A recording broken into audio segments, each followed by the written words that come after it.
Shadow work isn't about fixing yourself, it's about meeting yourself. Welcome to the PivotSimply Podcast, where conscious growth meets your emotional healing. I'm your host, Mithlesh, and today we are going to talk about something that lives in the background of our lives and yet holds the power to completely transform us from inside out. So, if you have been trying to transform yourself and thinking, what are you missing right now? Then it's about your shadow work.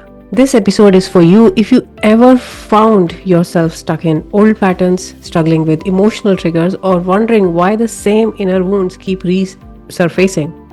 Even after doing so much of work, we are going to break down these challenges today that you've been facing during your shadow work, and most importantly, how can you move through them with practical self-awareness techniques. So I would encourage you to grab your journal and take notes from here so that you can progress from here. So first thing is about why your shadow work feels so hard. Now the most important thing is shadow work isn't about fixing what's broken. It's not a fixed work. It's about facing the hidden part of yourself that you have been rejecting, denying, suppressing, and sometimes since childhood. So let's be real. It's not gonna be an easy work. Doing a shadow work is extremely hard, but it is possible. Now, most people, those who have been trying to do the shadow work for a very long time and have not been achieving success, is mainly because of these three problems. And I'm gonna share these challenges with you here. So, number one, and that sounds so simple, but it's the most profound challenge anybody faces. It's all about they don't even know. And if you're listening this, probably this question would have come in your mind as well, asking yourself that I don't even know what my shadows are. You might feel triggered, you might feel overwhelmed, stuck, but you don't even know what's causing it. Why are you feeling these emotions? So now I'm going to give you an actionable step that would help you to achieve this. So you are going to start a journal that's called trigger tracker. So every time you feel reactive, you feel defensive, you feel low, you feel your emotions are not in place, then you need to write this down in your journal and you have to let your mind guide you. So number one is about you need to ask yourself when you feel triggered, overwhelmed, stuck, what happened? It might sound simple, but actually you would unravel a lot about yourself and what's beneath that trigger. So number one is about you need to journal it down about the event, what happened exactly. And second is about your emotions. So what emotion did I feel? And third is about recollecting. So asking yourself, what did it remind me of? And you would be surprised to see that that trigger happened to you. It was nothing to do with that event, but probably there is something deeper sitting beneath there that you need to unravel. And you would realize that patterns will start to surface, and that's your shadow talking. Now you would understand what shadow is all about. Now, challenge number two is, and that I often hear, is about feeling scared, feeling fearful to face their own shadows. So people, they say this, I'm scared of what I will find. So many people, they fear their own shadows. So anybody reacting in an odd way, it's because they are facing their own shadows. It's never about the other person, it's about their own shadows. So many people, they don't like what they see. It might not be good, it might be ugly, it might be unlovable. But here's the thing, your shadow is not evil. It's basically your own protective mechanism that you have formed since childhood to protect yourself. Your coping mechanism to protect yourself. Now, how can we release this? So your step one is about you need to write a compassion letter for your own inner child. And that might sound woo-woo, or you might think that nothing happens. But when you are in a situation where you feel that you are being triggered, you are being emotional, overly emotional, you would find a lot about yourself. So you got to be writing down a compassion letter for your inner child. What inner child is? That's your younger self. And the chances are, if you have been facing anything, if you feel life is so hard, then probably your younger self, your inner child, has never been healed. So, writing it to yourself that I know you were just trying to protect me when. So, you need to complete this sentence and trying to find what comes in your mind. And then you need to seek forgiveness. You need to forgive yourself and you need to forgive anybody who's involved to make you feel like that. And also showing gratitude. You might be wondering why I need to show gratitude for this. But the thing is, the person you have become, it's not because of all the success you got in your life. It's also about the challenges you faced. And challenges shapes a person. It's all about how you take it.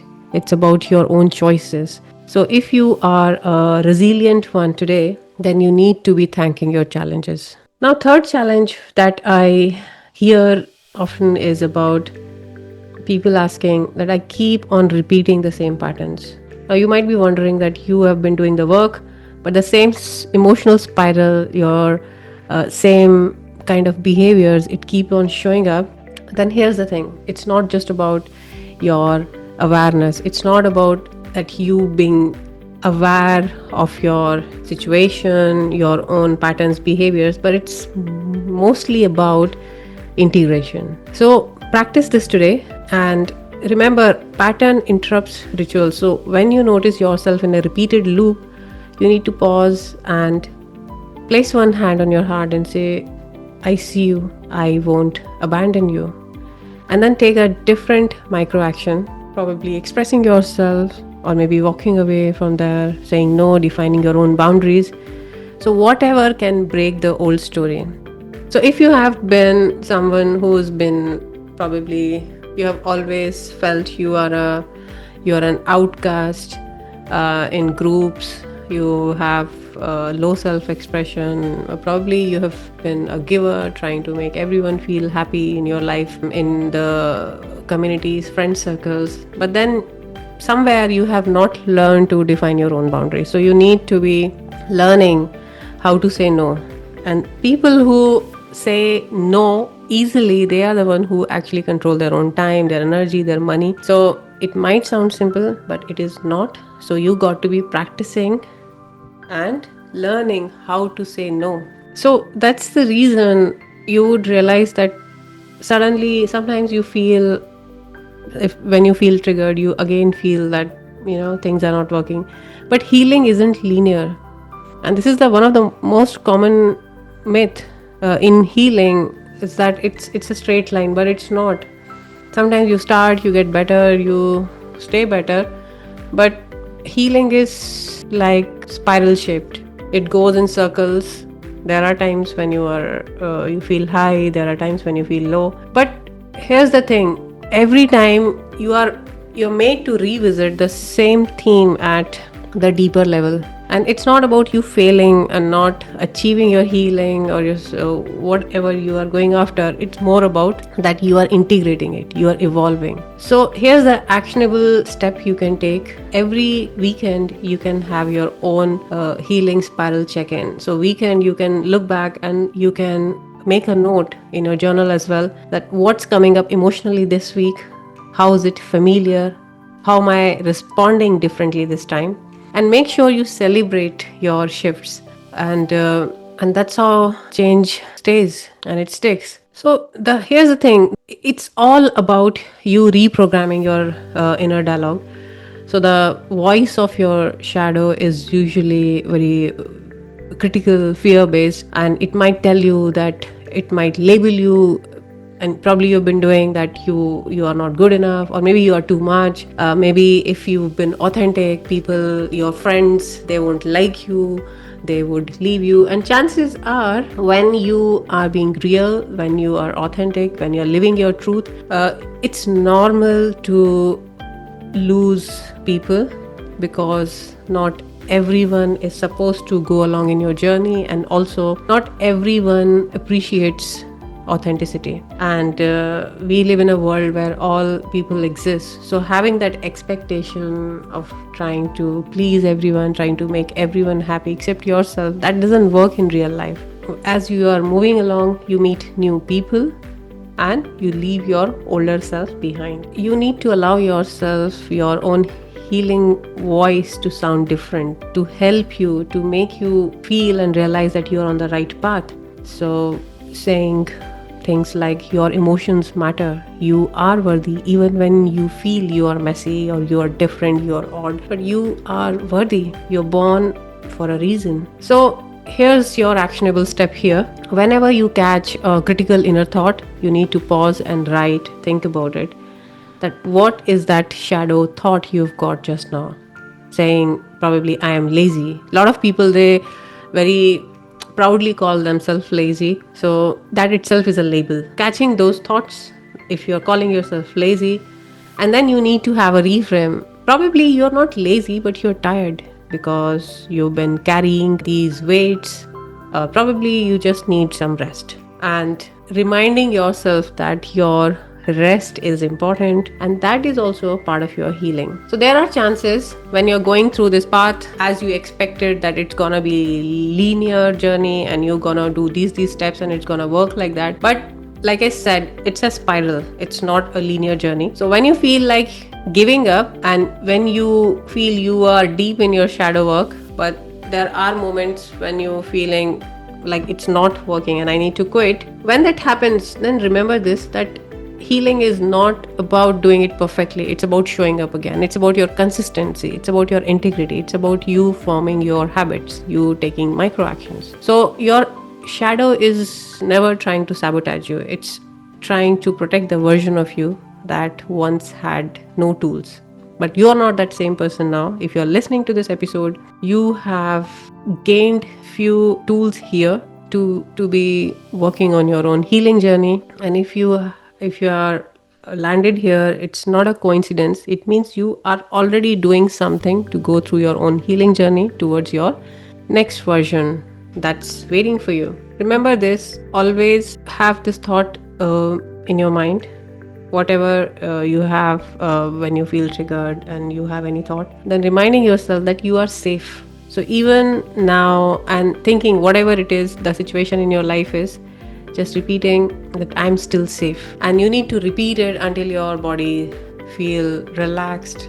So now we are nearly at the end of this episode, and it's about that shadow work is actually a very important tool. If you can practice, only the courageous ones can do it. And the fact that you are here means you are already doing the work.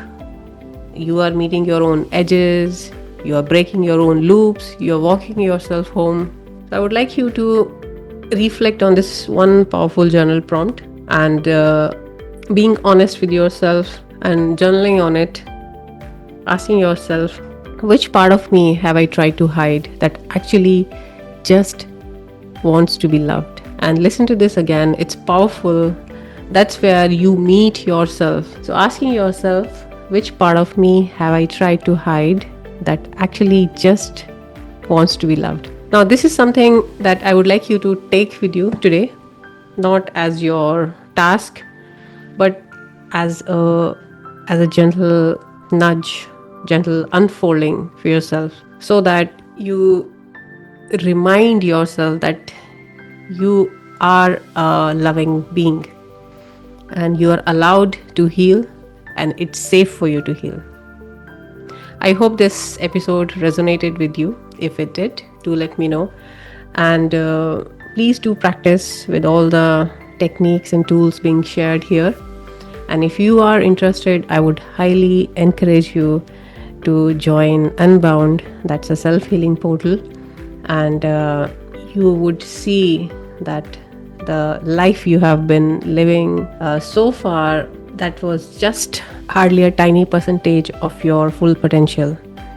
So you have greater things ahead of you, and I would like you to start working on yourself, start doing your shadow, or start taking it seriously, but not having too much of weight on your shoulders as well. but allowing yourself to heal so that not only you change yourself, but you also help your future generations. And what can be the biggest gift you can leave behind yourself? So I hope you like this episode today. Do let me know. I am looking forward to speak to you guys next week. Bye for now.